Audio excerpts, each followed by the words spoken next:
क्या आपने कभी किसी पूजा, साधना या तांत्रिक अनुष्ठान के बाद खुद को बेहद थका हुआ, मानसिक रूप से खाली या अजीब तरह से बोझिल महसूस किया है, जबकि आपको तो शक्तिशाली और ऊर्जावान महसूस होना चाहिए था? क्या कभी ऐसा लगा कि शक्ति पाने की जगह जैसे कुछ छिन गया हो? आज हम इसी रहस्यमय लेकिन बेहद महत्वपूर्ण विषय पर बात करने वाले हैं। तंत्र में ऊर्जा का आदान प्रदान यानी एनर्जी एक्सचेंज, और क्यों कुछ अनुष्ठान आपको सशक्त करने के बजाय आपको भीतर से खाली कर देते हैं। इस विषय को समझना इसलिए जरूरी है क्योंकि तंत्र केवल मंत्र, यंत्र और क्रिया का खेल नहीं है। ये ऊर्जा की सूक्ष्म प्रवाह का विज्ञान है, और जहाँ ऊर्जा है वहाँ लेन देन भी है। ठीक वैसे ही जैसे सांस लेते समय आप ऑक्सीजन लेते हैं और कार्बन डाइऑक्साइड छोड़ते हैं, वैसे ही हर आध्यात्मिक क्रिया में आप कुछ ग्रहण करते हैं और कुछ त्यागते हैं।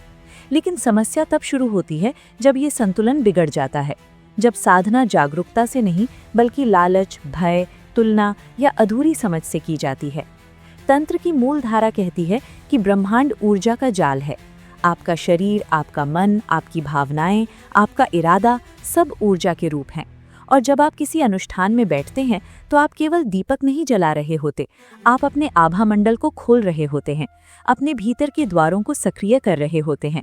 और यदि आपकी तैयारी, आपकी मानसिक स्थिति या आपका उद्देश्य शुद्ध नहीं है तो ये खुला द्वार सकारात्मक के साथ साथ नकारात्मक प्रभावों को भी आकर्षित कर सकता है।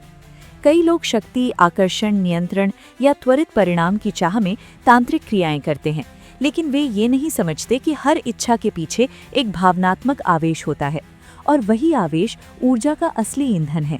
यदि ये आवेश भय या असुरक्षा से भरा है तो अनुष्ठान उसी आवृत्ति को बढ़ा देता है, और परिणाम स्वरूप साधक को शक्ति नहीं बल्कि थकान, चिड़चिड़ापन, सिर दर्द, भारीपन या अनजाना डर महसूस हो सकता है। इसे समझने के लिए कहानी सुनिए।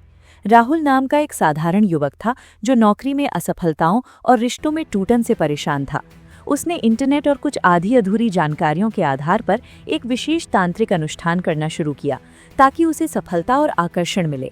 शुरुआती दिनों में उसे रोमांच महसूस हुआ, लेकिन धीरे धीरे उसने पाया कि वो चिड़चिड़ा हो रहा है, रात में बेचैनी बढ़ रही है और दिन में ऊर्जा कम हो रही है। उसे लगा शायद ये साधना की परीक्षा है, पर असल में वो अपनी ही असुरक्षा को लगातार सक्रिय कर रहा था। उसका इरादा मैं पर्याप्त नहीं हूँ, मुझे कुछ अतिरिक्त चाहिए की भावना से भरा था, और वही कमी की ऊर्जा बार बार ब्रह्मांड में प्रेषित होकर उसी कमी को बढ़ा रही थी। तंत्र में ऊर्जा विनिमय का सिद्धांत कहता है कि जहाँ ध्यान जाता है वहाँ ऊर्जा बहती है, और जहाँ ऊर्जा बहती है वहाँ परिणाम प्रकट होते हैं। इसलिए यदि अनुष्ठान के दौरान आपका ध्यान भय, प्रतिशोध, तुलना या किसी को नियंत्रित करने की इच्छा पर है तो ऊर्जा उसी दिशा में खर्च होती है। ये आपको भीतर से सशक्त नहीं बल्कि निर्भर बना देती है। एक और महत्वपूर्ण पहलू है संरक्षण।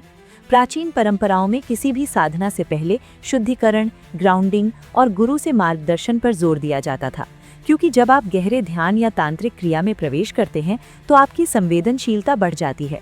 आप सूक्ष्म स्तर पर अधिक ग्रहणशील हो जाते हैं। यदि ये ग्रहणशीलता बिना संतुलन के हो तो आप दूसरों की भावनात्मक ऊर्जा भी अवशोषित करने लगते हैं। जैसे भीड़ में जाने के बाद अचानक थकान महसूस होना, वैसे ही गलत तैयारी के साथ किया गया अनुष्ठान आपको थका सकता है। कई बार लोग सोचते हैं कि ज्यादा जप, ज्यादा तीव्रता या ज्यादा देर तक बैठना ही प्रगति है, लेकिन तंत्र संतुलन का मार्ग है। ये आंतरिक रसायन विज्ञान है।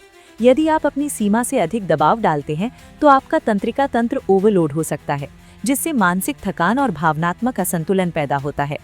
ऊर्जा आदान प्रदान का एक और पहलू है संबंध। जब आप किसी विशेष देवता, प्रतीक या शक्ति का आह्वान करते हैं तो आप उस चेतना के साथ संबंध बना रहे होते हैं, और हर संबंध जिम्मेदारी मांगता है।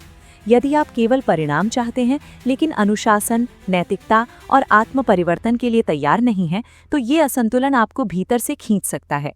याद रखिए, तंत्र में शक्ति का अर्थ नियंत्रण नहीं बल्कि आत्म साक्षात्कार है, और यदि आपका लक्ष्य बाहरी नियंत्रण है तो ऊर्जा का प्रवाह उल्टा पड़ सकता है।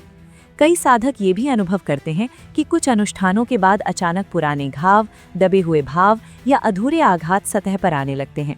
वे घबरा जाते हैं और इसे नकारात्मक प्रभाव समझते हैं, जबकि कई बार ये शुद्धिकरण की प्रक्रिया होती है। पर यदि उनके पास मार्गदर्शन या आत्म स्वीकृति नहीं है तो वही प्रक्रिया उन्हें थका देती है। इसलिए ऊर्जा विनिमय का सही अर्थ समझना आवश्यक है।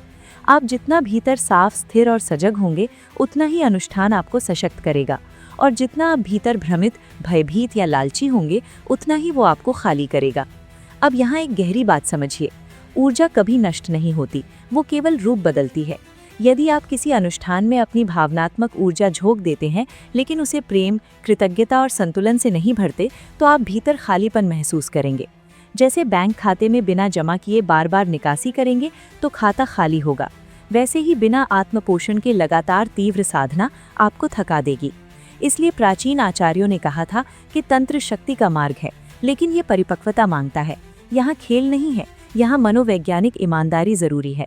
निष्कर्ष के रूप में, यदि आप कभी भी किसी आध्यात्मिक क्रिया के बाद असामान्य थकान, बेचैनी या नकारात्मकता महसूस करें, तो पहले अपने इरादे, अपनी मानसिक स्थिति और अपनी जीवन शैली की जांच करें। क्या आप पर्याप्त नींद ले रहे हैं? क्या आप संतुलित भोजन कर रहे हैं? क्या आप अपनी भावनाओं को दबा रहे हैं? क्योंकि कई बार जिसे हम ऊर्जा ड्रेन समझते हैं, वो असल में जीवन के अन्य क्षेत्रों का असंतुलन होता है। अब अंत में इस पूरे विषय का सार ये है कि तंत्र कोई जादुई शॉर्टकट नहीं, बल्कि चेतना की जिम्मेदार यात्रा है। ये आपको उतना ही देता है जितना आप संभाल सकते हैं, और यदि आप बिना तैयारी के गहराई में उतरेंगे तो लहरें आपको डगमगा सकती हैं। इसलिए साधना से पहले स्वयं को जानिए, अपने उद्देश्य को शुद्ध कीजिए और याद रखिए कि सच्ची शक्ति भीतर की स्थिरता से आती है। बाहरी अनुष्ठान केवल उसका विस्तार है। अगर आप चाहते हैं कि आपकी साधना आपको सशक्त करे, आपको खाली ना करे, तो आज से हर क्रिया से पहले खुद से पूछिए, मैं ये क्यों कर रहा हूँ? भय से या प्रेम से, कमी से या पूर्णता से? और अब इस वीडियो के निष्कर्ष में मैं आपसे कहना चाहता हूँ कि आध्यात्मिक मार्ग पर सबसे बड़ा संरक्षण आपका आत्म जागरूक होना है।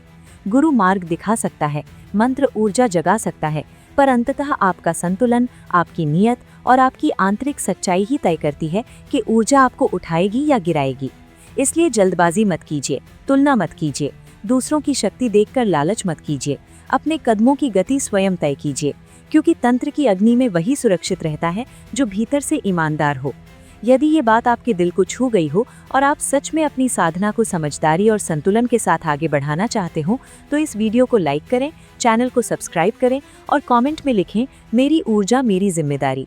क्योंकि जब आप अपनी ऊर्जा के स्वामी बन जाते हैं, तभी तंत्र आपको सशक्त बनाता है, कमजोर नहीं।